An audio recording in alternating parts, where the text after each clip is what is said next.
So Amitabh Khan will be joining in 10 to 15 minutes, but in the interest of time, we are doing two topics today on decarbonizing aviation and marine center. I thought we can start with one. I'm Pavan Nikutla, Executive Director for Integrated Transport, Clean Air and Hydrogen Program at WRA India. A warm welcome to us. In fact, this is one of our first conversations. This is one of our first conversations on decarbonizing aviation and marine sector. So I've been given a page to read, but I'm just going to pick up some statistics to really talk about.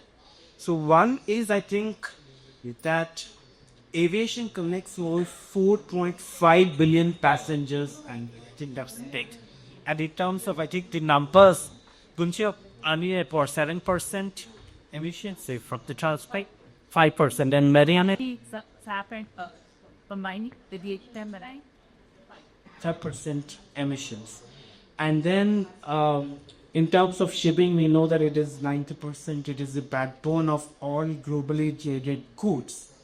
Yet these sectors are traditionally dependent upon petroleum-based fuels and are categorized as hard-to-abate sectors, meaning that their infrastructure and investments are deeply locked into high-carbon pathways.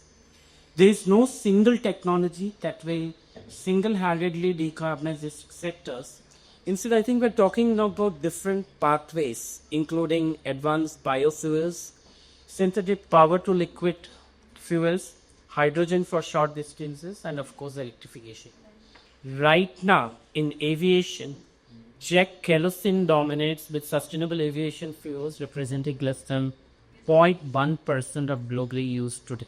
In fact, we are doing some work which our team will be presenting on. We were looking the policies in Global South, what's happening in SAF in Brazil, with their policies quite advanced in Indonesia, and in India also we have set target of 5% by 2030.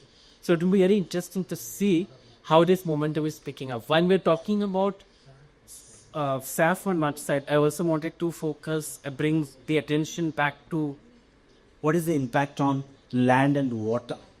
I think that's one of the conversations that we also miss out in this whole discussion, that are we going to grow crops for fuel? I think that's also one of the debate that we are really saying, like what is the right choice? And I'm looking forward to the panel discussion today in terms of throwing light in terms of these questions. One is the ambition, one is the decarbonizing pathway, the other is the choices that we really need to make when we are talking about decarbonizing both the aviation and the marine sector. I think that's the challenge, and there's some interesting preliminary analysis, I would say, which Dr. Kuncha Munjan will be presenting on SAF in terms of what's the kind of land requirement we're talking about, what is the second generation, what's that feedstock that we're talking about. So I think there's the whole discourse that really needs to happen. Momentum is growing on the policy front. In 2022, the International Civil Aviation Organization set a long-term aspirational goal for net zero emissions from international aviation by 2050, while the International Maritime Organization is using regulations to promote clean maritime fuels, fuel size, man cycle sustainability, and price greenhouse gas emissions. So I think we're talking about technology is innovation, investment and support fiscal measures, coordination, and I think this is a critical point. How do we strike the balance between immediate drop-in measures like biofuels and sustained investments into future-proof solutions, and of course the whole debate and conversation around land and water. So with that, I request, so Butcher, and for the audience here, we do a presentation in hopefully towards the end of the presentation, Mr. Amitabh Kant will be here. And then we have a keynote by him, and then we'll get it the first panel, which is on SAF. And then we've had a subsequent panel, which will be on marine decarbonization. So over to Dr. Kuncha.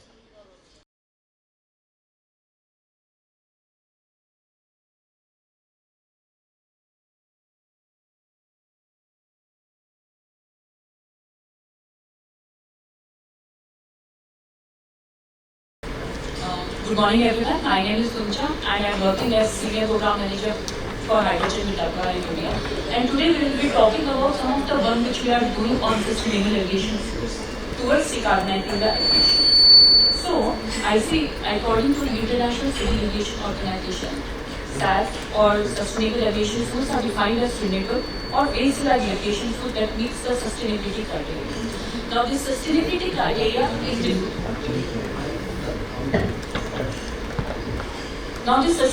criteria is defined in the framework of CORSIA so that the fuels do not overdo the total life cycle emissions, GHG emissions with the life cycle emission.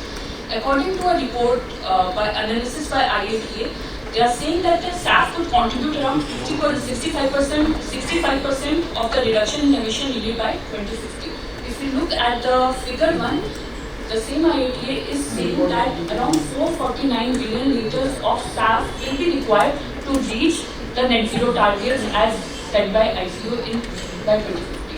If we look at the present scenario, 1.3 billion liters of SAF is being used worldwide. That is around 0.03% of the total required.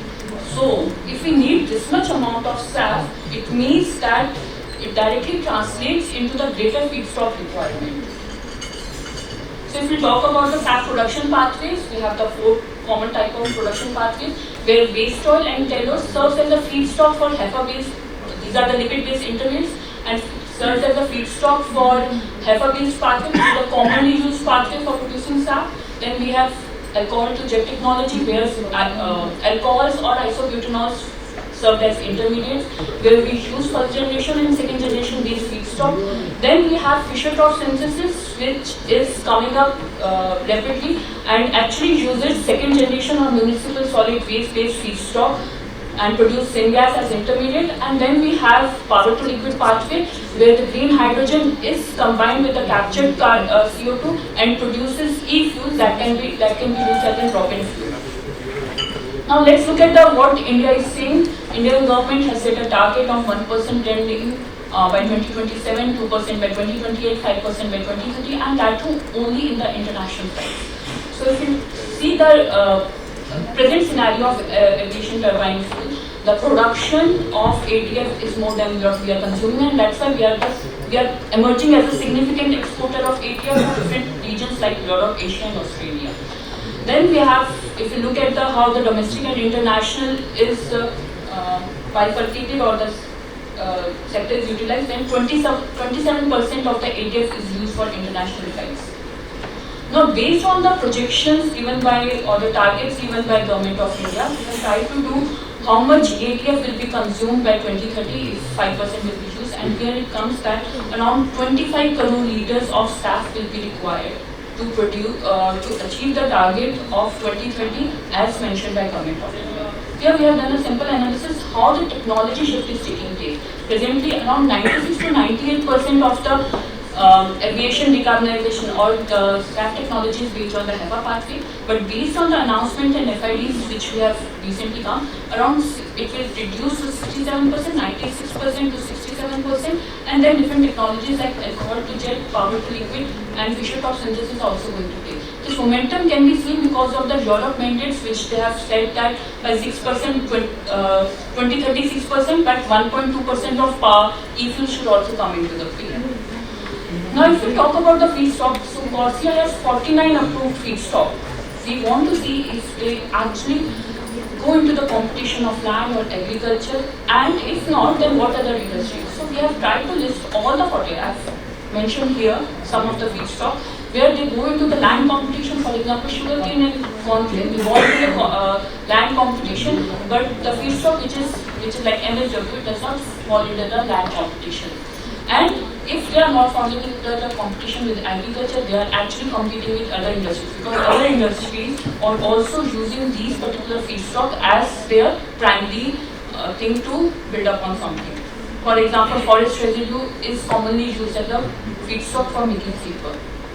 Now, based on this analysis, and we also understand the bioethanol momentum which is going on presently, that India has achieved 20% ethanol blending in India.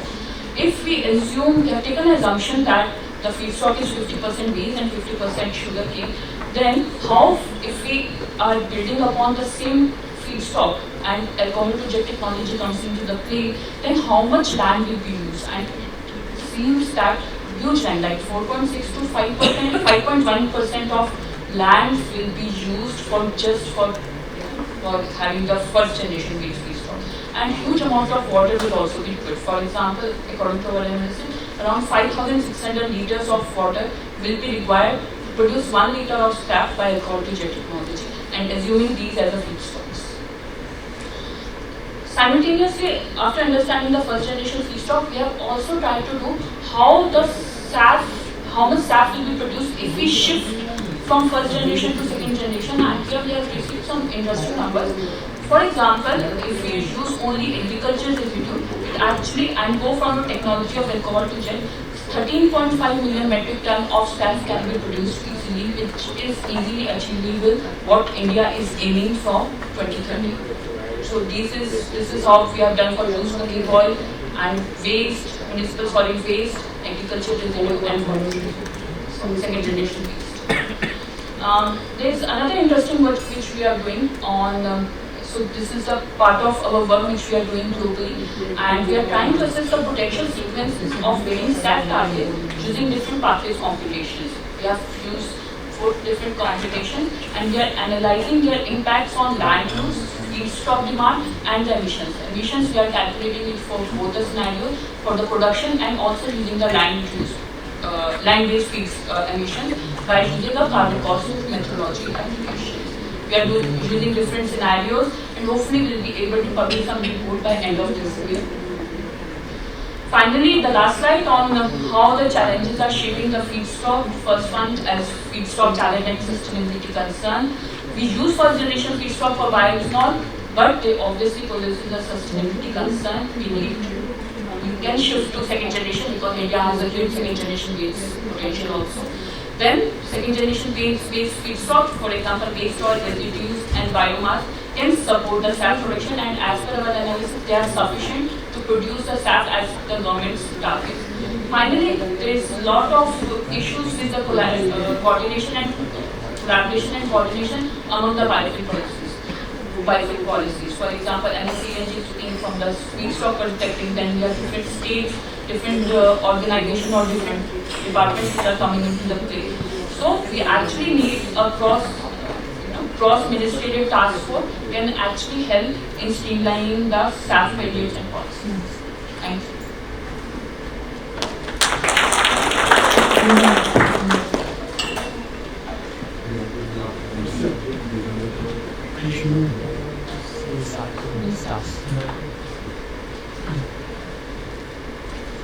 Starting at especially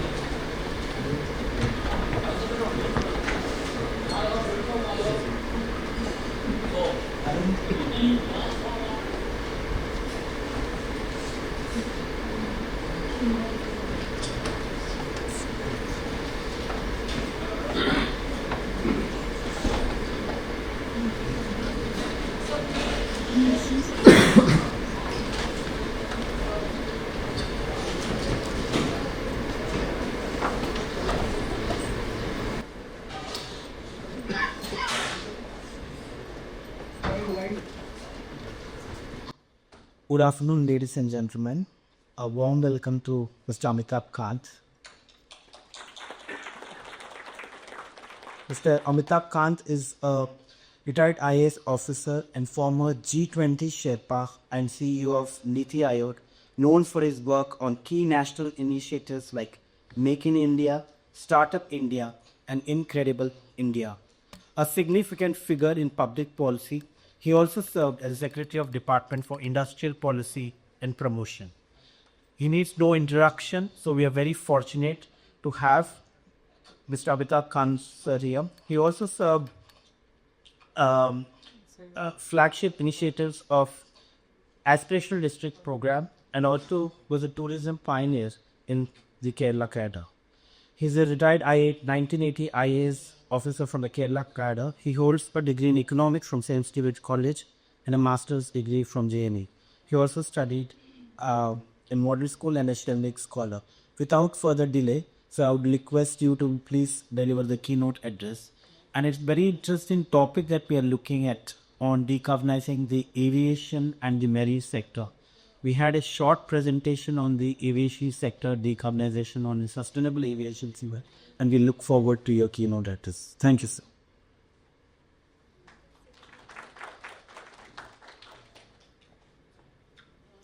folks, all the distinguished guests, ladies and gentlemen. I'm truly delighted to join you on a very critical subject that will define the future of both global trade and climate action, decarbonizing the aviation and marine sectors. As India and its economy continues to maintain robust growth, recording 8.2% expansion in 2024, and this quarter at 7.8%. Our transport infrastructure is expected to see unprecedented growth and development. This economic momentum is driving massive expansion across both aviation and maritime sectors.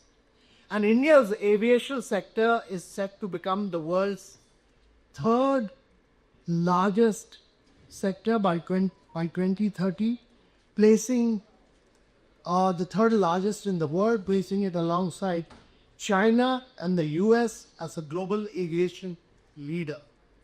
We are experiencing the world's fastest aviation market growth at close to about 10 to 11% annually.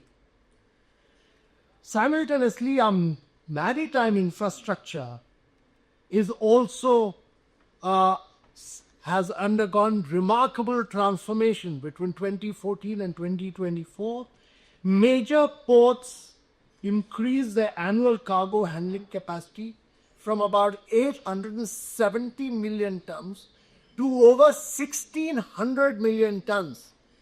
And this is a huge, it shows an impressive growth of about 87%. So, both these sectors, while they are lifelines of the global economy, it is important to note that together they contribute nearly 5%. They contribute nearly 5% of the global greenhouse gas emissions. And therefore, to address rising emissions from shipping and aviation, the International Maritime Organization and the International Civil Aviation Organizations have both committed to net zero pathways by 2050. Both the civil aviation side and the maritime side, the International Maritime Organization and also the International Civil Aviation Organization are both committed to net zero pathway by 2050. And these global commitments set the direction of travel for the entire industry. And for India, this is not just about compliance. It is, to my mind, a strategic imperative. This decade will decide how quickly we align our ships, and we align not merely our ship but our planes with global ambition, and how effectively we can turn the transition into a huge engine of competitiveness.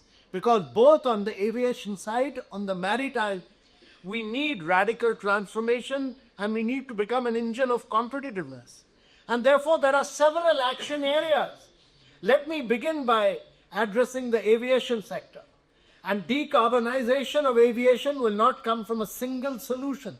It will require a mix of approaches, and sustainable aviation fuels, or SAF, seem to be the most immediate and scalable option. India has already set blending targets for international flights, which marks a very important first step. But there is a bigger opportunity to extend this to domestic flights, where most of the demand lies, because the Indian domestic market is growing and expanding. We are, however, not short on resources to achieve this. India generates over 500 million tons of agriculture residues annually, of which only 20% is currently utilized productively. Additional feedstock streams All these additional streams include municipal solid waste and unused cooking oil, providing dual benefits of waste management and clean fuel, leading to a circular economy. And what India now needs is a proper feedstock assessment, moving from first generation feedstock to second or third generation.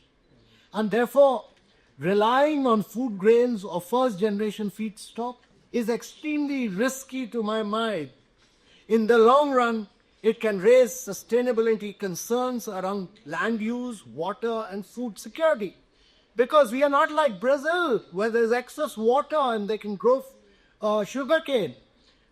We can't do that because we have very limited water, and all our water is used for agriculture purposes already. And therefore, India's bioethanol program, while achieving blending targets, has been heavily dependent on first-generation feedstocks like sugarcane, corn, and food grains. The sustainability risk of first-generation feedstocks are particularly acute for India, and they require very careful consideration. They compete directly with food production and could require a substantial portion of India's current agricultural land, potentially threatening food security for vulnerable populations. And therefore, they are water intensive, and they're producing biofuels from these crops will significantly impact water reserves. And in water stressed regions of India, this could really worsen the existing scarcity issue. And therefore, using edible oils for fuel production can create direct competition between fuel versus food. The first generation feedstock cultivation can inflate agriculture commodity prices, making basic food items less affordable to low-income households. And therefore, my view is, it is therefore critical that we diversify our technology pathways. We need to truly diversify our technology pathways. And India must focus on promoting R&D and building domestic capabilities so that we can produce sustainable aviation fuel at scale and meet our own demand first. At the same time, costing remains a huge challenge. SAF is still much more expensive than conventional jet fuel, and achieving scale is the only way to close this gap. We need to get the size and scale right. To move forward, India will need a clustered approach, and identifying a set of champion states and developing strong supply chain around them can make SAF production more viable. Also, building trust in global markets will be key to focusing on quality and meeting international standards. And India can position itself as a reliable supplier, just as it has done in other sectors like pharmaceuticals. Ladies and gentlemen, I now bring you to maritime decarbonization, which is also very, very critical. The International Maritime Organization has taken the lead, and it is leading the global push for marine decarbonization. Its revised 2023 GSG strategy sets a clear roadmap, combining regulatory measures, technological innovation, market-based tools, and collaboration to reduce emissions from shipping. India is truly aligning with this transition. Our maritime sector is not just an economic regime. It's not just an economic engine. It is a critical player in the fight against climate change. And we are home to one of the largest merchant fleets amongst developing nations over coastlines. Our coastline spans over 7,500 kilometers with 12 major and over 200 non-major ports. And we are handling over 95% of the country's trade by volume and 65% by value. Our ports are evolving into hubs of sustainability, deploying renewable energy, electrifying cargo handling, introducing smart traffic systems, and upgrading waste management practices. The government is also developing India's first coastal green shipping corridor along the Kandla Tuticorin route and exploring a green digital shipping corridor with Singapore. National strategies such as Maritime India's Vision 2030 and Maritime Amritkal Vision 2047 provide a blueprint for moderation and sustainability. We also have initiatives like the Harid Saga Green Port Guidelines, which aim to source close to over 60% of port energy from renewables by 2030. Technology pilots are also underway. The Green Tub Transition Program is replacing diesel-powered tubs with non-fossil fuel alternatives. Ladies and gentlemen, complementing these efforts, the National Green Hydrogen Mission has also issued guidelines and funding for pilot projects to retrofit ships to run on green hydrogen and its derivatives and to establish green bunkering infrastructure at ports, laying the groundwork for a future-ready maritime fleet. Ladies and gentlemen, while current efforts are largely focused on inland and coastal shipping, there is now a pressing need to press these to ships operating in international waters, which will soon be required to comply with the IMO non-zero framework. A dedicated effort under the Indian Maritime Vision could be directed towards pilot projects that assess the implication for shippers, commodities, and the wider maritime ecosystem. While challenges remain with high investment needs, new safety standards, and ensuring a just transition, India's industrial capacity, renewable energy base, and innovation gives it a unique opportunity to build and to lead the world in green shipping. Much like we've done in renewable energy, we need to take the lead in many of these areas, and we need to take the lead in both maritime and aviation fuel.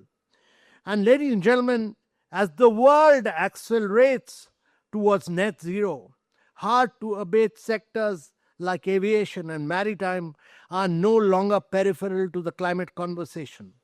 They are central to it. While America is talking about drill, baby, drill, we should take the lead, because the world will come back in a very big way to climate sustainability. And by that time, India must be a leader in all this. And therefore, there's no time for us to lose.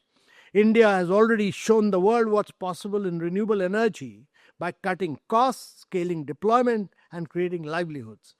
Now is the time for us to replicate that success in sustainable transport, both in aviation and maritime. And therefore, today's conference, and I would like to compliment WRI, today's conference on people, nature, and climate, with focus on aviation and maritime fuels, is very critical, very significant, and very important. And my compliment to WRI for this unique initiative. Thank you very much, ladies and gentlemen.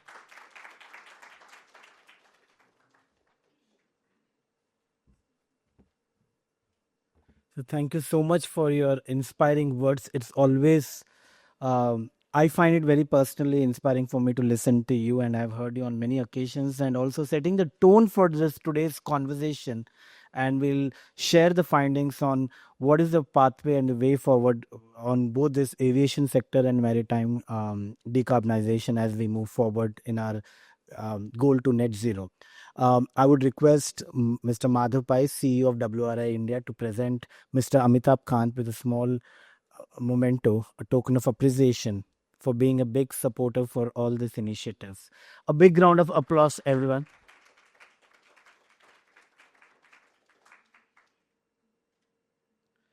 Thank you, Madhav. Thank you, sir.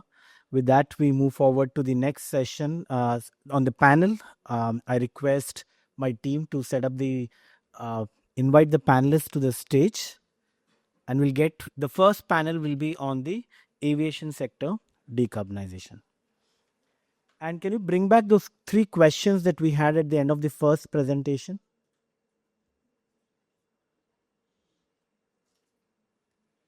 Hello. Don't read the whole paragraph, just name. So we are privileged to have actually today our esteemed panel. So I please join me in welcoming our panelists with a round of applause. So, Dr. Anjan Ray, former director CSIR, investment partner Navam Capital. Please, sir. Dr. Christoph Wolf, CEO, Smart Freight Center. Mr. Sachin, Energy Lead, Arup. And Dr. Sampriti, Program Head, Sustainable Agriculture, WR India.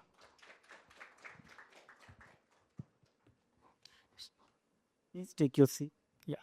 So I would request Pawan to moderate the session, and please, stage is yours.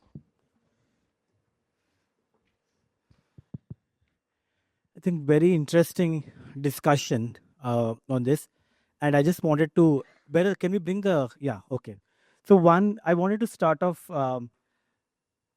on first talking about the kind of feedstock that we should really be discussing about, right? Like, should it be first generation? Should it be second generation? What is the pathway that India should really take? And I'll start with Dr. Anjan Ray. That how do you see the progress that India should look at SAF? Because we heard the context of the food versus fuel debate, the need for decarbonizing. So there are two different tension points as we talk about this sector. And so I wanted to hear your thoughts around this. Yes, first of all, thank you to WRI for inviting me. And I think we've got an excellent context set by Dr. Guncha's summary and Mr. Amitabh Kant's very insightful start. I'm going to start with a completely contra view. And I just want a quick show of hands to see how many of you believe that India needs to import fossil fuel. How many of us think India needs to import fossil fuel? 1, 2, only 3, only 4. Most of us don't think so. Everyone is walking. Okay. Okay, let me ask you a different question. Does anybody know how many carbon atoms of fossil fuel we import every year? The rough answer, and this is based on 2018 import data, was that we imported in 2018 as coal, petroleum, natural gas, petrochemicals, and edible oil. We imported 370 million tons of fossil fuel in 2018. In 22, post-COVID year, we imported roughly 342 million tons. It actually came down. And do you know how many carbon atoms we throw away as a country? Every year, excluding industrial emissions that are capturable, we throw 500 million tons. Why do I need to grow feedstock at all? What's already out there more than adequately covers whatever we use. We are just not very good at capturing what we throw. Further, we misuse what we throw. The studies on used cooking oil, which Mr. Amitabh Kant referred to, show that we produce about 11.5 million tons of waste cooking oil every year. Actually collected is under 1 million tons. Out of that less than 1 million tons, 60% is being exported. And we can only imagine where the rest of it is going with diabetes, gastric diseases, heart and liver epidemic. Almost all of it is going back into the food cycle, either in adulteration or in direct use on the roadsides. So my first question is, why all this debate about second generation feedstock? If we had to grow second generation feedstock, I'll give you a second data point. Our arable land is approximately, out of our total arable land of about 175 million hectares, about 80 million hectares, depending on who we speak to and whether you believe the MOSPI figures or not, is irrigated. So we have about 80 odd million hectares that is already irrigated. The rest is rain-fed or fallow. Of what is irrigated, more than half is growing only a single crop. So if we could only do a second crop on what is already irrigated, we significantly increase agricultural productivity for crops. And then it doesn't matter if it's first or second generation. For example, I could grow sorghum, which grows on irrigated but not freshly irrigated land. I could grow sugar beet. These are all alternatives to sugarcane and require much less water. Or I could grow napier grass, bamboo, even things like shola. So if you, rather than looking at what land or what crop, we should simply look at what land productivity and what intercrop. And I think just between collecting our wastes and doing efficient inter and rotation cropping, we more than meet the country's entire fuel pool, whereas the fuel pool required for aviation and marine, we are saying 5% emissions, but aviation and marine together are only 10 million tons out of about 170 million ton total fuel demand in India. So I think we're barking up the wrong trees. Back to you, sir. So should we not be looking at decarbonizing the sector, sir?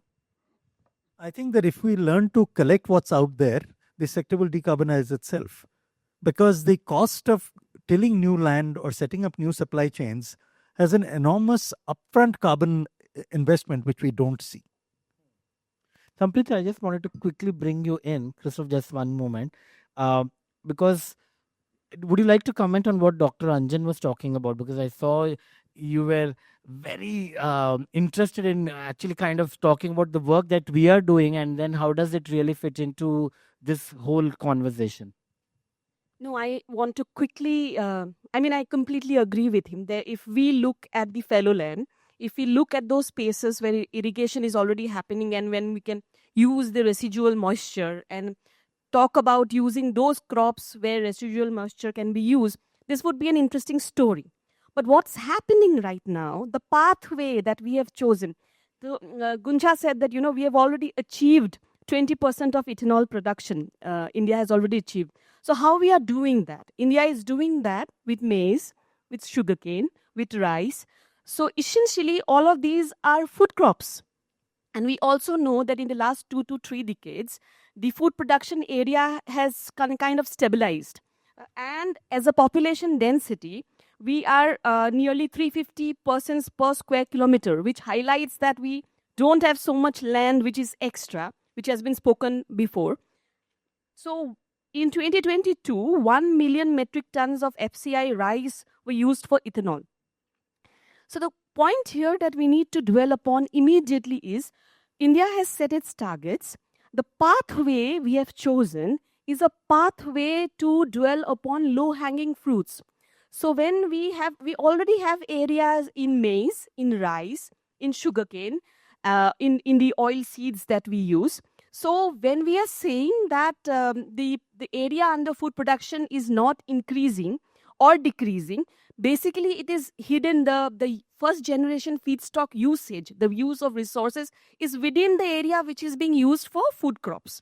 So instead of, when we think about 1 million metric tons of rice, what are we telling really? We are telling that rice is a crop. We are already saying we need to do sustainable rice production. We blame rice for all the methane emissions in agriculture. And we cannot get rid of rice. Half of India, Eastern India, South India, I am an Assamese, we cannot do without rice. So rice is needed. So we really need sustainable rice production. So if we are growing more rice, which can be given away for ethanol production, maybe we need to just look at how we do things. Is there a way of helping out the second generation feedstock? The story when I was back in college started with Jatropa. The story has now come to, rice, maize, all of that. So we still need to think about some way of utilizing what Gunsha was talking about, agriculture waste, oil waste, cooking food waste, something more useful, where SAF can become a magic in solving other problems. Yeah. Christoph, I wanted to bring you in here. You have done extensive work on SAF, and in fact, you have done some very initial work, in fact, in India on the sustainable aviation fuel. And what were some of your findings back then, and how has it really shifted right now? And what is your viewpoint on what is the pathway that we should be looking at? And it's very also interesting that Europe has clearly stayed away. They've kept these mandates, but they've also very clearly stayed away from, the whole biofuel story. So how do you really see this playing out? Yeah, thank you very much. Thanks, Pawan, for inviting me. Indeed, before joining Smart Freight Center, I had the privilege for 4 or 5 years, from 2018 to 2022, to be at the World Economic Forum and to lead a global initiative, Clean Skies of Tomorrow. And that actually started 2018, when everything that you were talking about, IATA, ICAO, ATAC being on sustainable aviation fuel as a major pathway wasn't there yet. Yeah, so that developed actually in 2019, 2020. And we did have, because we always felt that emerging markets, specifically India, is a key to global development. So we actually placed a big, basically, project on how can emerging market participate in this in India. And Dr. Ray and I had actually the opportunity to work together for more than a year. The report came out on basically decarbonizing aviation in India at end of 21. And that actually led then to the government. We went to the Ministry of Petroleum and Natural Gas. He said it's a development opportunity because it creates jobs, it creates it basically reduces energy independence and all of that. So there's a lot of macro benefits. Amitabh Kant was talking about that. And that actually captured the attention. So Indian Oil actually was asked to lead with the same community, like kind of Boeing, Airbus, Shell, Praj, Gevo, many others, public and private, like a study. And that out of that came a pretty optimistic assessment of India's potential in sustainable aviation fuel, which then led to the mandates that we see in place now: 1% in 27, 2% in 28. 5% in 2030. That's in line with actually what Europe does. Yeah, Europe does 6%. Now, one can get it becomes very technical, and you can get into agriculture pretty significantly. Yeah, so because there is a supply and a demand side of it. Yeah, and the supply side is there are certain pathways. There's a bio route with a certain technical basic processes. There's the HEFA route, which works on used cooking oil and animal fat and other basically waste. There's the alcohol to jet route, which works on lignocellulosic waste and others. And the question is always how much waste is there actually, and how do you bring it in? Is it economical? Because I think what we need to know, sustainable aviation fuel is at least 200%, double as expensive if you go this HEFA route, which is a more commercially mature process. If you go into some others like this, which works on municipal solid waste, there's a gasification, Fischer-Tropsch, and others, so it gets like 5% or more. The real play, Pavan, that you were talking about in Europe. So there is a twist towards power to liquid or Fischer-Tropsch, basically the hydrogen route, renewable hydrogen route, that is in medium technological readiness level. That's not commercial scale yet. So the others, HEFA is commercial scale, others are not. So I think now for India, so indeed there is, as Dr. Ray was saying, there is significant residues out there. So I think biomass is becoming a super valuable piece for all of this, no matter where you go.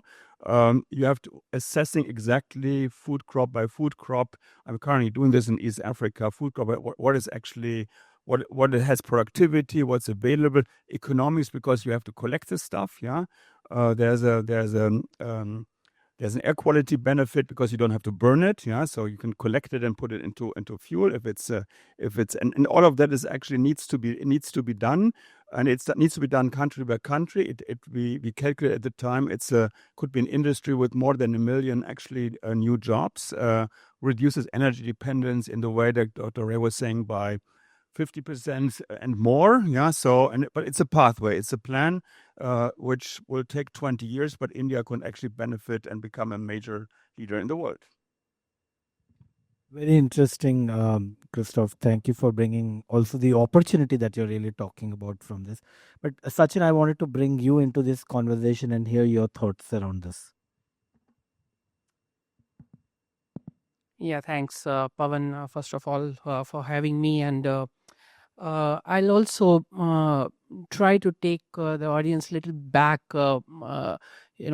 myself coming from Indian Oil Corporation and now working with a UK-based consultancy, Arab, I think there are a couple of perspectives, which as a group we should be very careful of. The first thing is that what is the need here? The need is that we want to decarbonize. And the second thing is, we have to accept the limitations in terms of whether they are geographically influenced or they are technologically influenced. We have to see that, how those limitations can be addressed in the ecosystem in which, we are trying to develop. The current energy transition which we are seeing, we have to accept that the role of central molecules is going to be given away to the decentralized production of energy. So that is absolutely going to happen. We have been seeing this in electricity. We are going to see this in molecules as well. That is the first aspect. So therefore, limiting on one feedstock and that too transporting it to the central place of production might not be the idea on which we should be working upon. I think there are different pockets of different feedstocks which should be identified as strengths, and therefore we should be progressing from that. The second thing is isolation of any technology, or for the matter of fact any sector, is not going to happen. We are living in an integrated world where isolation even of the feedstocks is not going to happen, number one. Number two, the isolation, how the energy transition has to take place, is not going to allow these sectors to flourish. What I'm trying to send the message is that the larger role of decarbonization is CO2 reduction. Now, how can we marry that CO2 or through mitigation or through value conversion? These things are going to surely influence the sectors like aviation and marine going forward. So one is about the bio aspects, where surely the land and the the density, we talked about population density, availability of food crops is going to weigh on one side. Other side would be how we are going to reduce the CO2 and convert it into a value added product. So therefore, it is a constellation of pathways. HEFA surely is being talked of, but we should be having the sight on the other aspects of Fischer-Tropsch, of power to liquid and all that. So all of them are going to pursue at the same time. Having said that, it is feedstock surely is the throne, if I may say, in the whole SAF narrative. Feedstock is the throne. But as Arab, what we are seeing is engineering is going to be critical, and it is going to influence the yield of the product. And therefore, while engineering is going to define the yield, I'll also try to place one more word, and that is digital.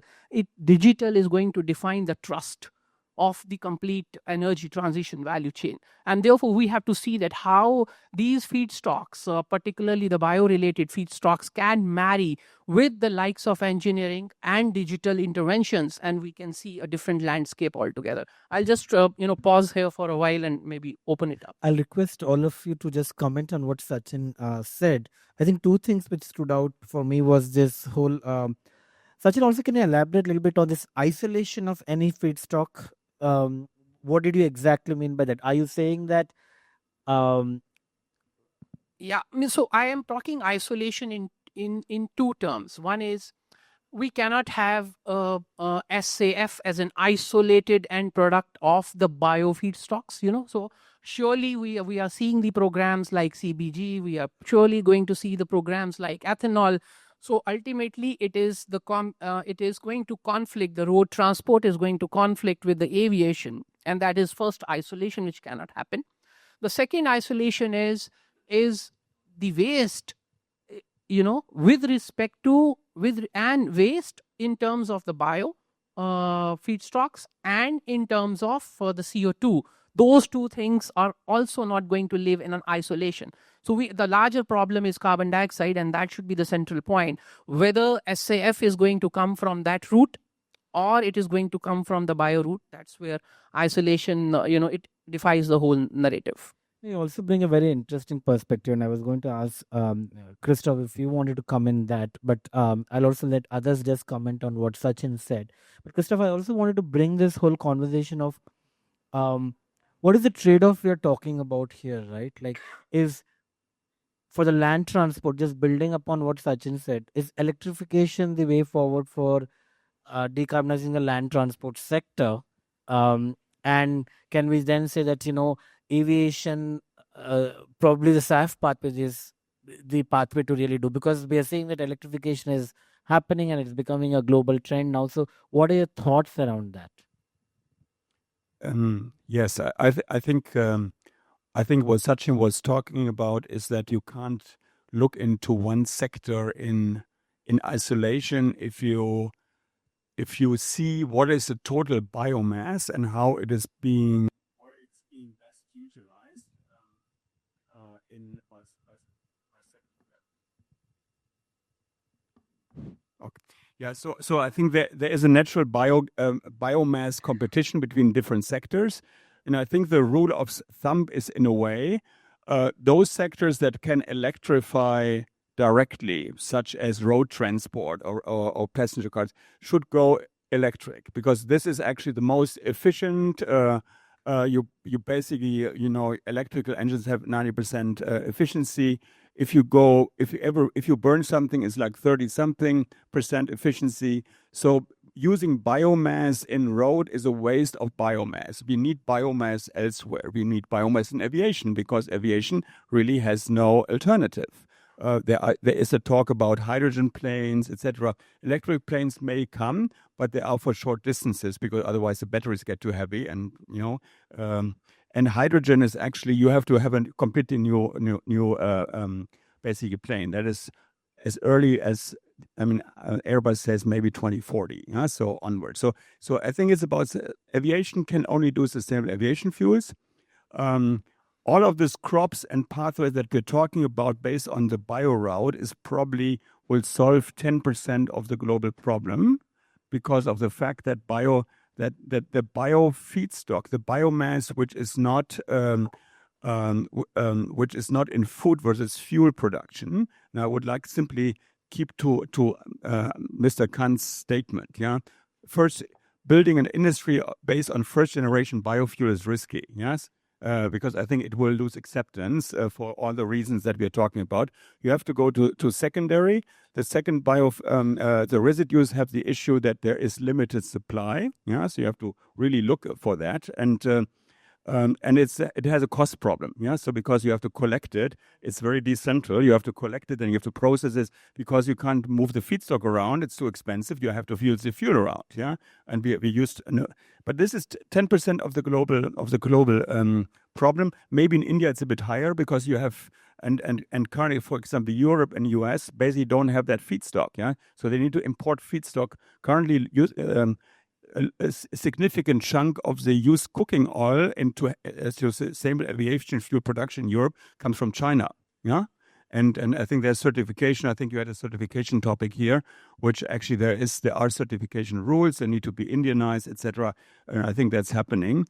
But I think the key thing is biomass. So the biomass is key. It's getting super valuable as a sustainable carbon source. There aren't that many sustainable carbon sources. If you want to capture from the air, it's getting really expensive. Yeah. So it is basically the biomass on the ground, and one has to be very thoughtful. What is the best usage for biomass on the ground? And aviation is probably a good contender. Chemical industry is another one. Dr. Rate, if you wanted to come in, and then Samprati.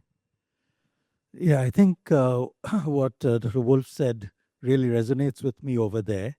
And I would like to emphasize that it cannot be one size fits all. What works for Europe doesn't necessarily work for India, because in Europe there is some land availability given the population density.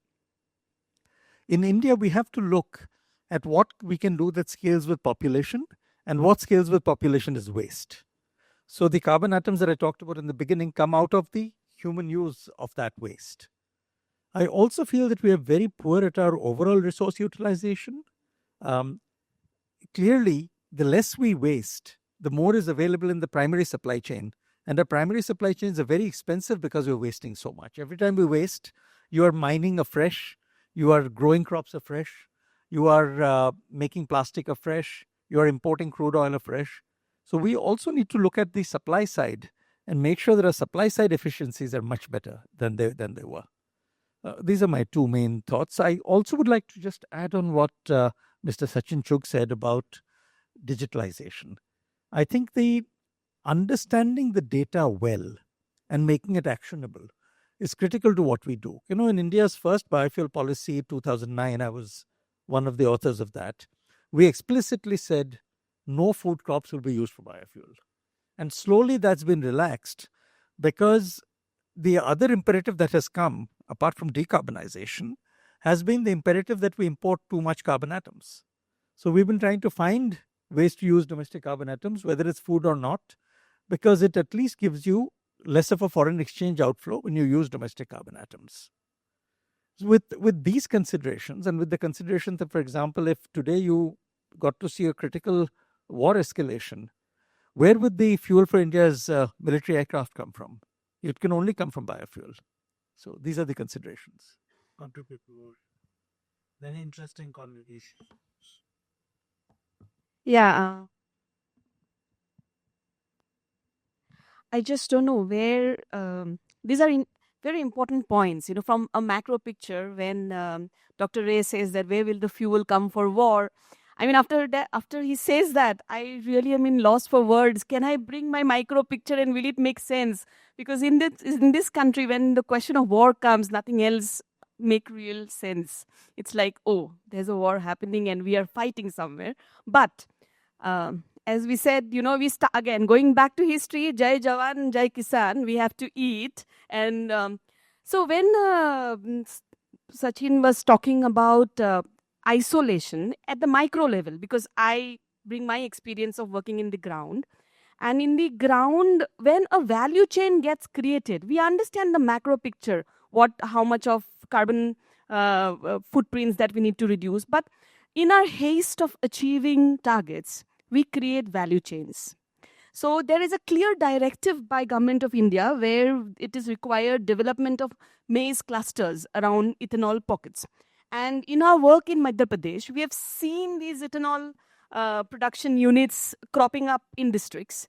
And we have seen in the last 3 seasons, in Rabi, ongoing Kharif, last Rabi and Zed, that people want to grow maize all the time. Now, they want to make maize a Z crop, whereas a Kharif crop, maize needs less water. That's good.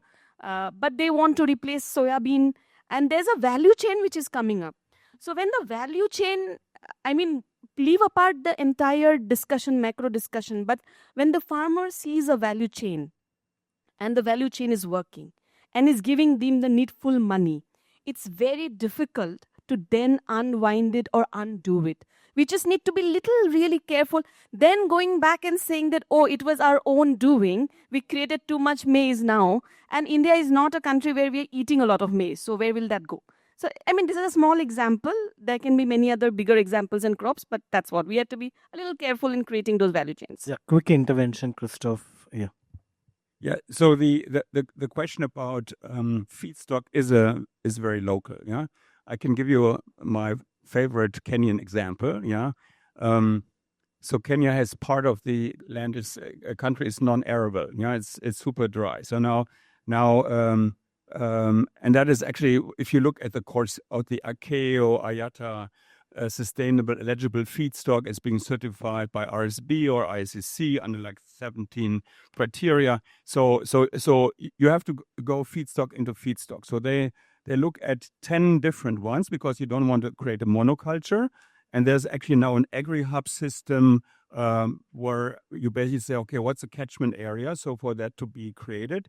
And overall, and it's yellow oleander, it's castor, and it's croton nuts, etc. So there's five different feedstock. You have to see which endemic feedstock grow on that kind of land, yeah.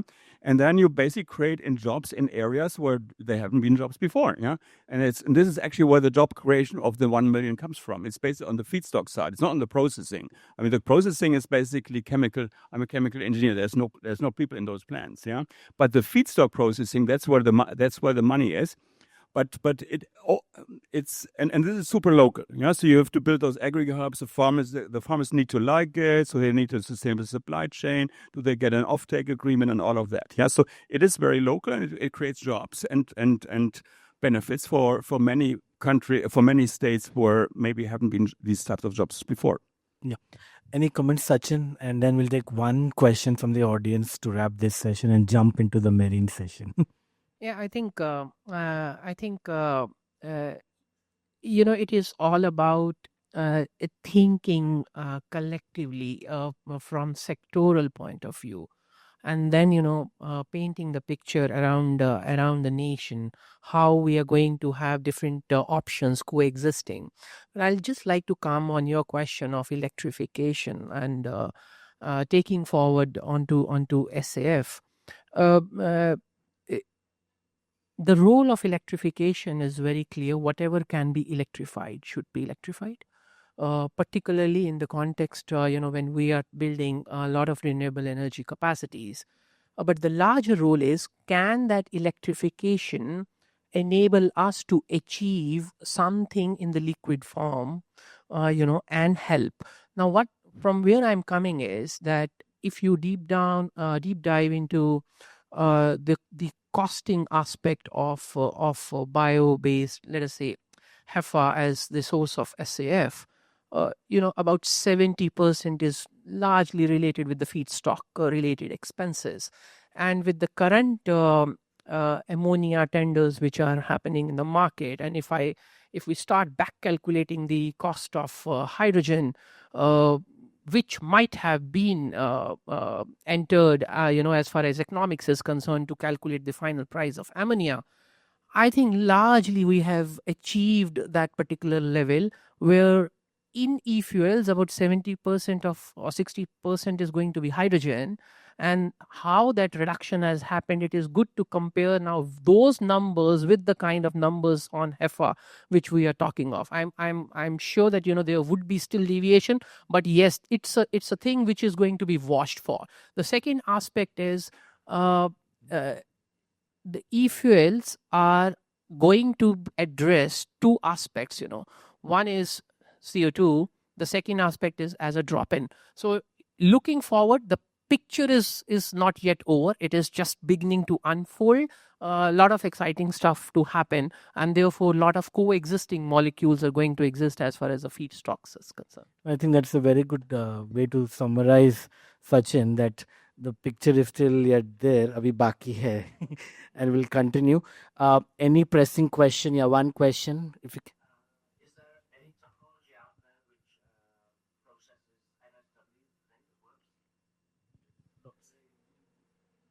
NSW? Yes, again, I think it's a question of it depends on how well the MSW is sorted. But well, so then you'll have to at least trommel it so that you take the organic fraction, and then gasification Fischer-Tropsch or gasification going to gas fermentation have both been shown as potentially approachable pathways. Their economic viability still has some jury out. You want to comment on what happened to Solena, for example, maybe, or something? Yeah, indeed. So it's one of the pathways. Gasification Fischer-Tropsch. I think it has a technology readiness level of 7 to 8. I would say it's not commercially scalable. So, but it's definitely going to be one of the main pathways.